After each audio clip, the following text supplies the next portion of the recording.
Hi everyone, welcome to the NextGenVest and Department of Education Facebook Live. I'm Kelly Peeler, the founder and CEO of NextGenVest.com, the money mentor for every student.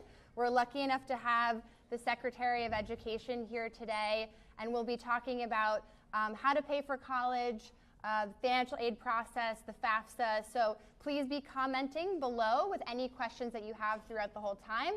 We are here right now in Cardozo High School in DC. So I'll just sort of start it off by asking our great panel here to introduce themselves.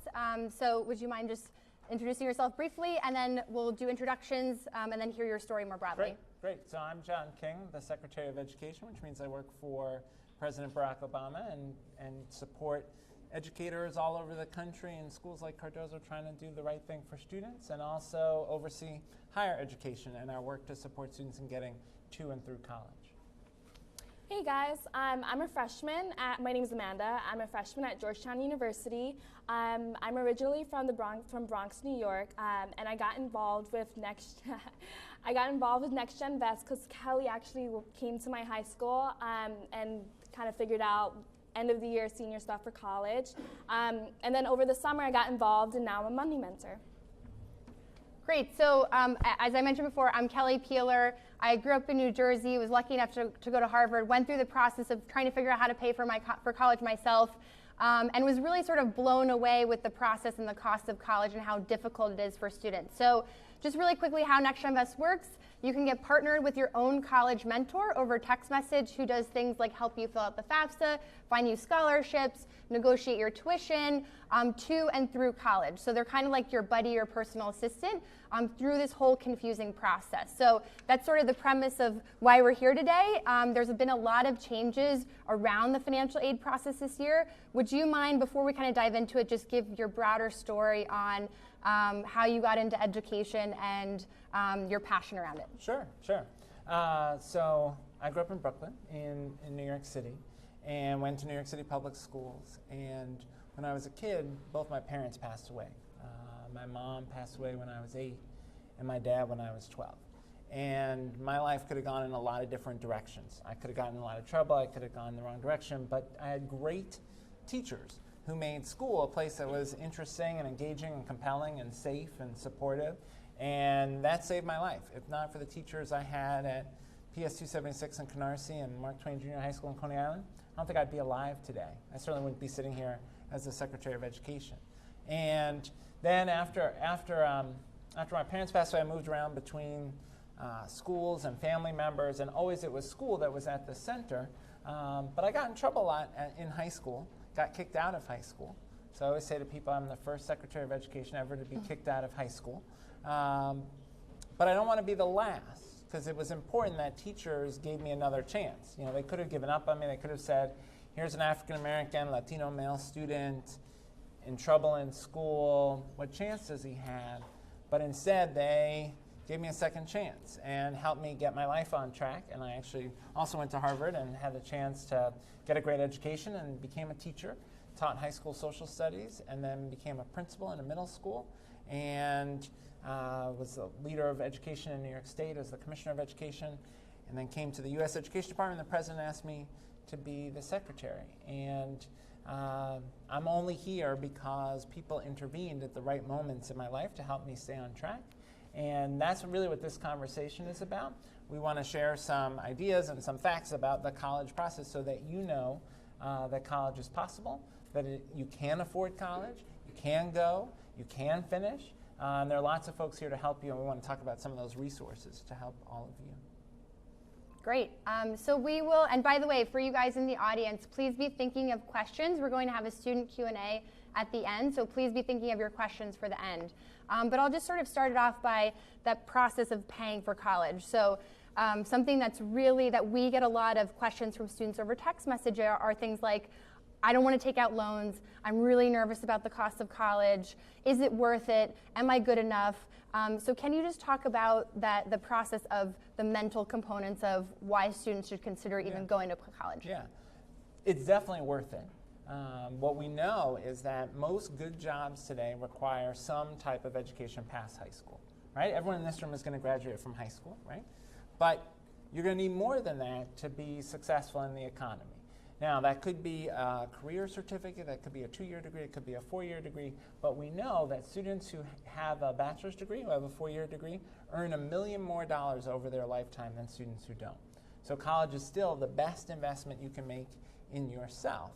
Now, sometimes folks do worry, can I really afford college? Well, there's lots of support, right? There's grants, there's loans, there's scholarships. So grants, there's something called Pell Grants for families that have low income. They can get Pell Grants. Pell Grants help to pay for college. President's added significant funding to Pell Grants over the last 8 years, and that can put you a good way towards paying your tuition, certainly at public colleges.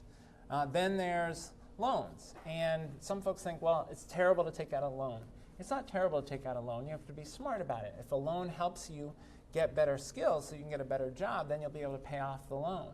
So you've got to just make sure you're getting a loan for the right amount, that you're getting a degree that's going to help you get a good job. But loans can make a lot of sense, and the government has done a lot of work over the last few years to make it easier for people to manage their loans. So you can actually cap how much of your income goes to your federal loans at 10% of your income to make sure that how much you're paying is a reasonable amount of your earnings. And then the third piece is scholarships, and lots of schools offer scholarships, foundations offer scholarships. You've got to apply for all of those things. The place to start is with something called the FAFSA. How many students have heard of the FAFSA? Okay, that's a little bit worrisome, so now you're all going to hear about it. So it's the free application for federal student aid. When you go to the FAFSA at studentaid.gov, you can get a link to the FAFSA. When you go to the FAFSA, it's an application that you fill out. It's the first step to get financial aid from the federal government, from universities. Right? It's the first step in the financial aid process. Everybody should fill it out. And we've tried to make it much easier to fill out, and we'll talk more about that. Yeah, and so one of the things that we help students over text message is just the broad awareness of what the FAFSA is. We kind of say our money mentors call it the holy grail for accessing financing for college. So can you talk about the major changes that happened to the FAFSA this year? Yeah, so 2 things we did to try and make the FAFSA easier for folks. One is we moved up the date. So how many seniors do we have? Okay, so all the seniors, you should already have filled out the FAFSA. If you didn't fill it out already, go home tonight and do it. How many juniors do we have? Okay, so you'll be able to start filling out the FAFSA for college in October. We moved up the date that you can start to complete the FAFSA. It used to be in January. We moved it up to October so that families and students could get earlier information about how much financial aid they're going to get from their school. The other thing we did that makes it much easier to fill out and faster is made it so that if you have your parents' information, like their name and social security number, you can get their information from their tax return, download it directly into the form, so you don't have to find the actual tax return, you don't have to find a bunch of paperwork, you can just go directly to the IRS, get their information from their last tax return, and have it in the FAFSA. We think it's cut down the FAFSA time very significantly. Most people can finish somewhere between half an hour and an hour. Right, so we've tried to make it more reasonable. We also made it possible. You used to have to do the new year's taxes, and so people would put it off until they'd already done their taxes. You're actually using your prior year taxes now. And so you're just downloading the information directly from the IRS, trying to make it as simple as possible. So again, so Amanda is one of our money mentors, and so just to reorient the conversation as well, please be asking questions down in the comments of the Facebook Live if you have them for Secretary King. But one of the big questions that we get a lot with students, especially, they like to procrastinate the FAFSA. And they do because there's tax forms, there's all these big words. So what money mentors like Amanda try to do over text message is nudge students to get organized early with all their documents, put them in one place, get them in a secure area so that everyone in your family is sort of on the same page. So can you just talk a little bit about why getting your FAFSA in earlier, or like now, rather than procrastinating is overall a better idea for students? Yeah, the key thing is that when you submit the FAFSA, you can get scholarships, you can get grants, you can get money from the university, but you're competing with other people who are also turning in the form, right? So every day that you let pass, that means other people are turning in the form and they're getting those grants, those scholarships. There's going to be less money left for those who fill it in last. So I know it's tempting to procrastinate, But this is the kind of thing you really should do as soon as it becomes available. So for the juniors, you should be planning to do it on October 1st. For the seniors, again, you got to go home and do it tonight. And for a little bit of incentive, we do kind of some competitions to hopefully make that a little bit easier to do. So for some of NextGenVest users, we send Domino's pizza to them as a little bit of a treat. So, so anyway, we'll kind of go back and forth with that. But Amanda, as a college student, can you just ask a few questions around some top of mind concerns for college students who have taken out loans already? Right. So I, as a student, have taken out loans for this year and probably for the next years coming. And I know there's the income-based repayment. So could you just talk a little bit about that? Yeah. So the key with income-based repayment is it's designed so that you can cap how much you're paying, right? So you can cap how much you're paying at a maximum of 10% of your income. There are some different types of plans, and students really have to go on SUNAID.gov to figure out which plan is right for them. But that ability... Just to stop you really quickly, because I know there would be questions. When you mean income-based, like, can you even talk about, like, what is income? Sure. So you have a salary that you make at your job, right? Taxes get taken out. And income-based repayment basically bases how much you're going to pay based on your salary. So if you're earning $50,000 a year, how much you're going to have to pay on your income is 10% of that salary. And the goal there is to make sure that people can stay on top of their student loans. We also have something called public service loan forgiveness. So if folks choose a career as a teacher or a nurse or working for a nonprofit, helping to do community service, and they're in that career for 10 years and they're making their loan payments for 10 years, they can get loan forgiveness at the end of that and get rid of some of their debt that they have. So we try to make it, again, as simple as possible. Anyone, just out of curiosity, anyone in the audience thinking about going into teaching or working for a nonprofit in the future, counseling, anything like that? Show of hands. A few of you, one or two. So those are programs that are sort of incentives for people who are doing amazing work to have a little bit of loan forgiveness after college graduation. So before we even get there, though, can you talk a little bit about the process of thinking about taking loans? So what we find, our money mentors over text message at NextGenVest, we find a lot of students are just generally confused of all the different buckets that money can come from. Yep. So can you just sort of walk through, you did a kind of amazing overview in the beginning, but all the different financing options for a student who's a current senior. Yeah.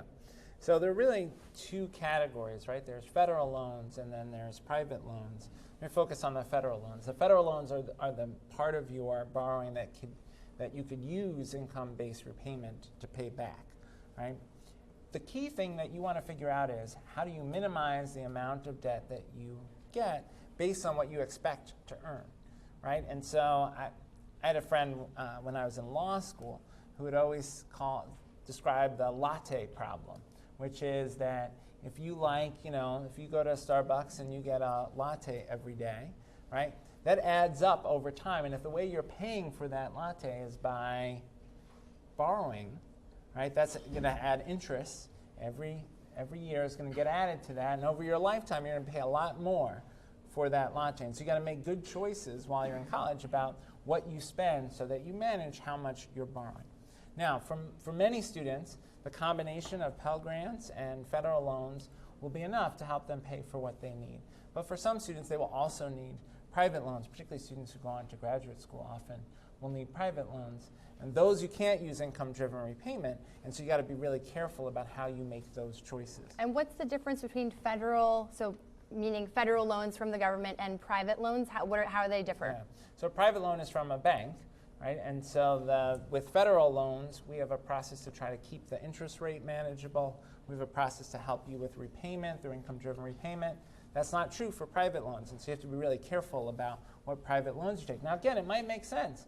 If you're going, in order to get a law degree, let's say, it may make sense to have private loans because you're going to make a lot of money as a lawyer and you're going to be able to pay it back. But you've got to make good decisions about that. Great. So just kind of moving on a little bit, for the seniors in the room, have any of you guys gotten into college yet? Some of you guys? Yeah? Where have you gotten into college? I'm putting you on a spot.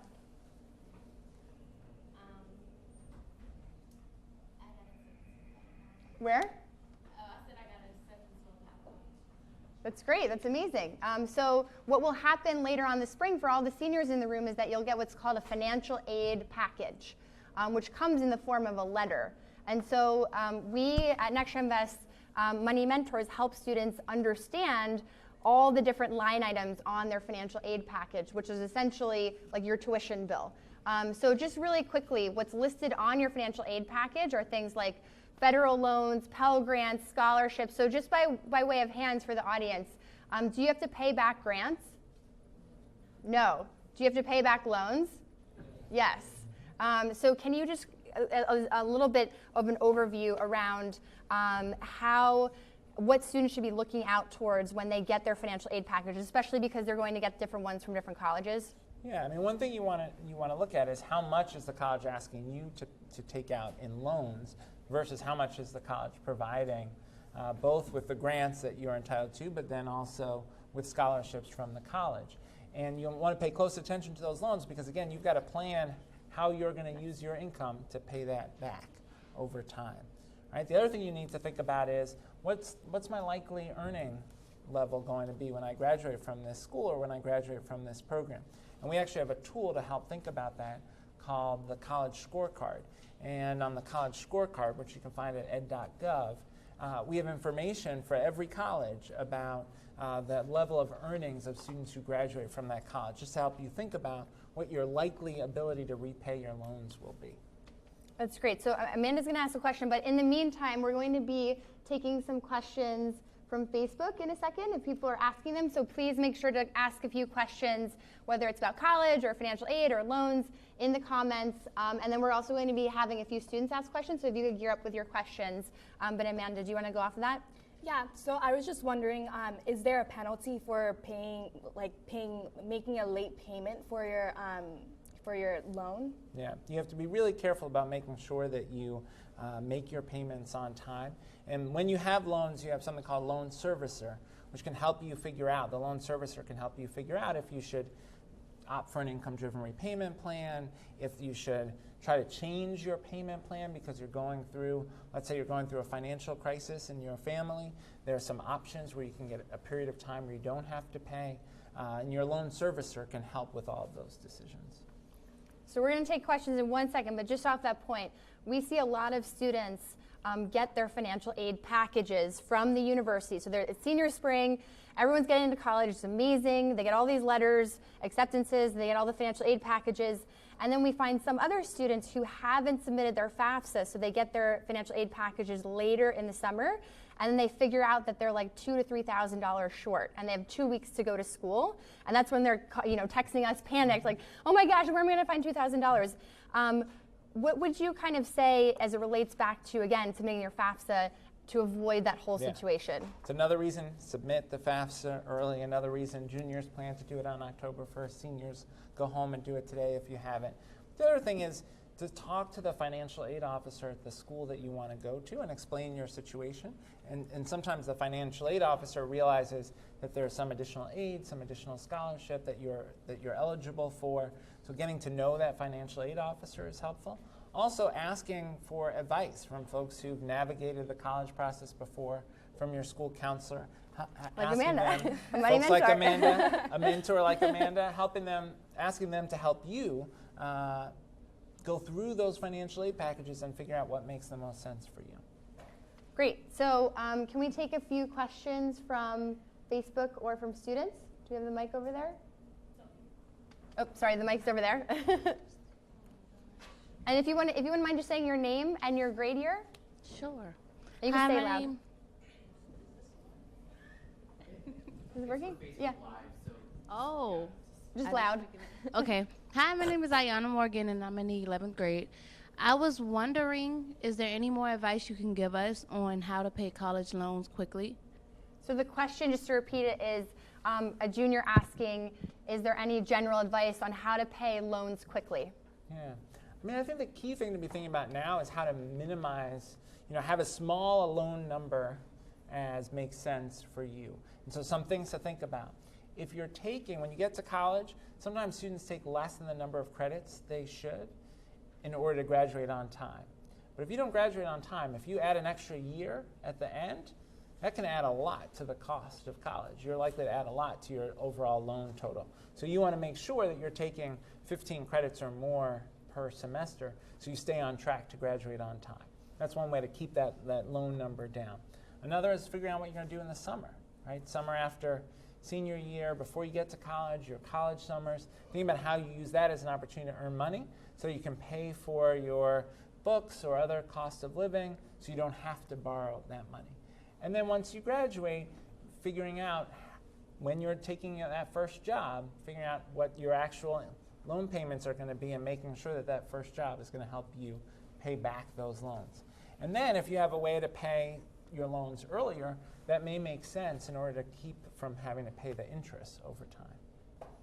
Amanda, what would you add to that? You must be thinking about this. Yeah, I am. It's also helpful to consider that FAFSA is something you do every year. So the amount of loans that you take out, let's say freshman year, isn't the amount of loans that you'll have to be taking out every year. So you can start out with X amount of loans freshman year, and throughout freshman year you can see like, okay, I can get this job and save up and then pay for, tuition next year and not have to pay so much.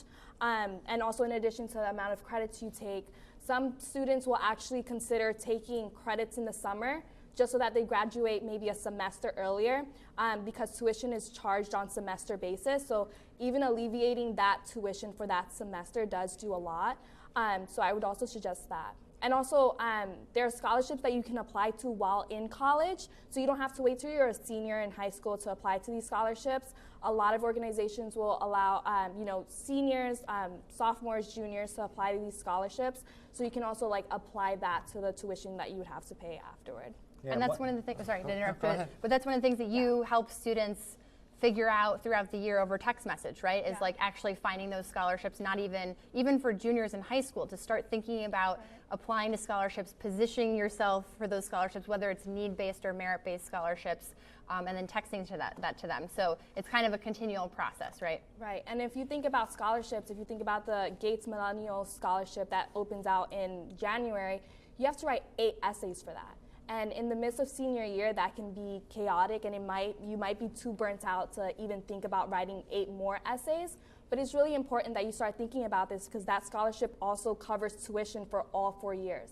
So it's really important that you get all of these things, organized, because though there are scholarships that you don't have to write an essay for, they might give you less than the amount of another scholarship, which you have to, write extensively for. One other thing to think about that you can do in high school is AP classes, right? Advanced placement classes. A lot of colleges will accept a good score on the AP exam and that AP credit in exchange for a college course. That actually helped me graduate early, was that I had taken a lot of AP classes in high school. Great. Can we take the next question? Hi, my name is Jordan Salvador. I'm in the 11th grade. And my question is, were finance a major factor for you when you chose your college? Let me start with you, Amanda. So yes, it was. I was actually choosing between Georgetown and another university that was willing to cover all of my expenses. But I thought to myself that I would be much more happier at Georgetown and I would sacrifice having these loans, and that's a decision I made. Also thinking about what I wanted to do after college. I want to get into, finance, and finance people, generally their first job after college is, a decent salary, so I would be able to pay that back. So it's also just, a give and take. So are you willing to pay more for college, knowing that you would be happier there?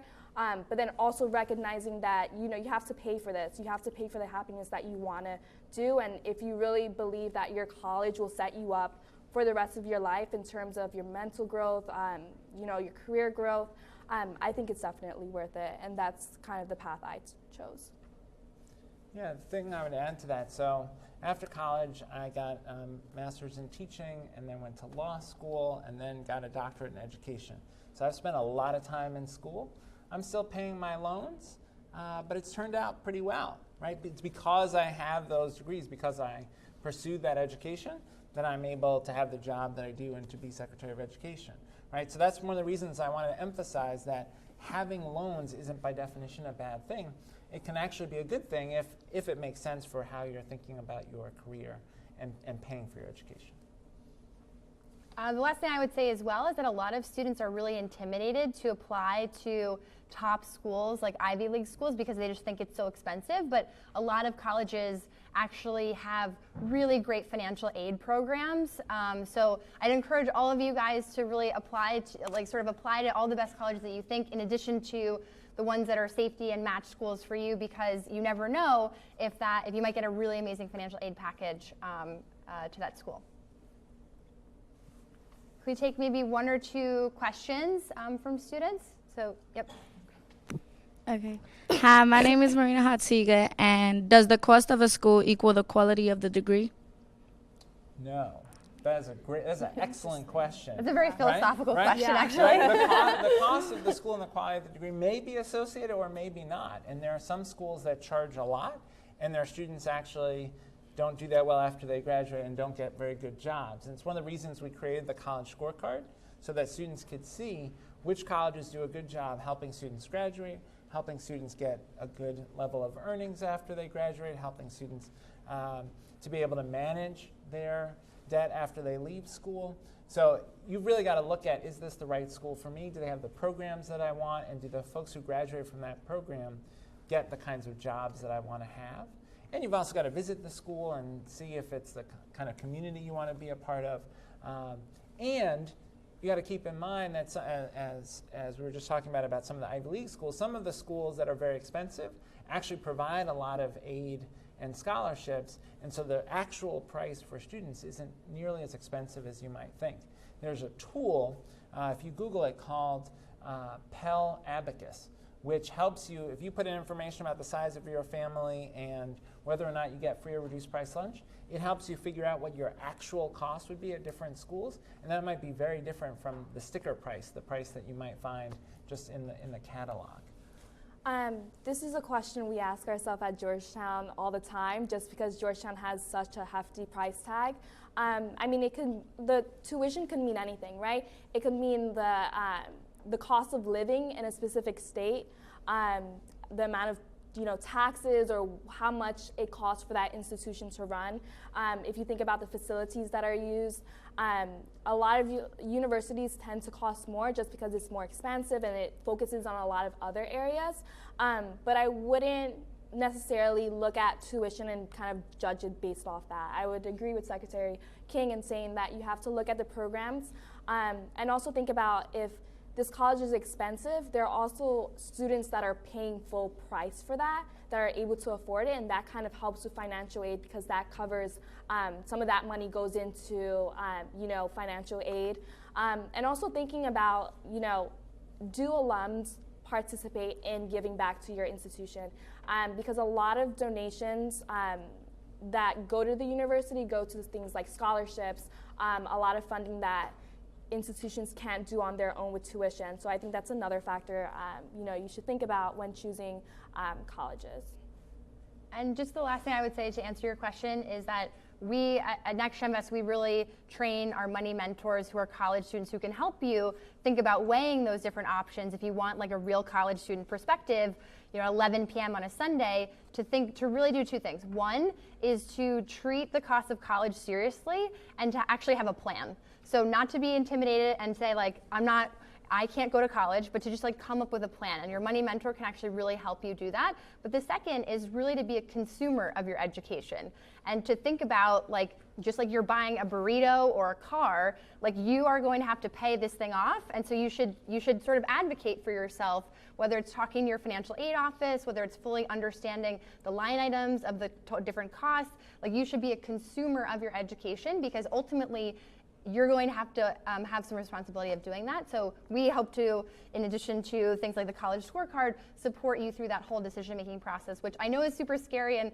very overwhelming, but hopefully amazing students like Amanda can be helping you nights and weekends on Snapchat and on text message. But anyway, I think that that's pretty much it. So thank you. Oh, do we have one more question? I think we have one more question from Facebook. Do you want to just ask that? Awesome. I want to give a shout out to our friends at Federal Student Aid. They also have social media accounts. So if you think of questions later and you want to go into social media on Facebook, they're in there responding to a lot of questions right now. So if you're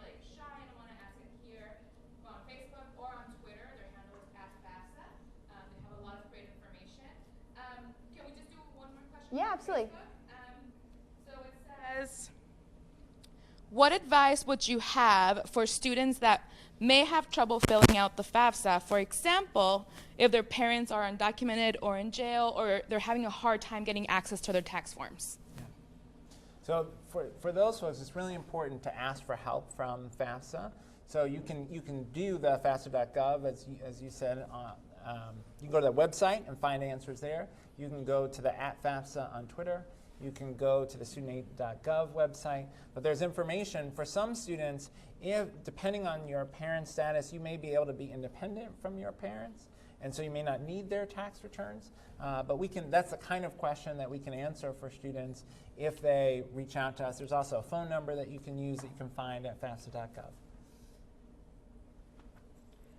Great. Well, thank you so much, Secretary King and Cardozo High School for hosting us. And again, if you have additional questions, we'll still be answering questions in the Facebook comments. But check out NextGenVest.com if you want a money mentor, someone like Amanda, to help you over text message. And definitely go submit your FAFSA. So thanks so much, guys. Thank you.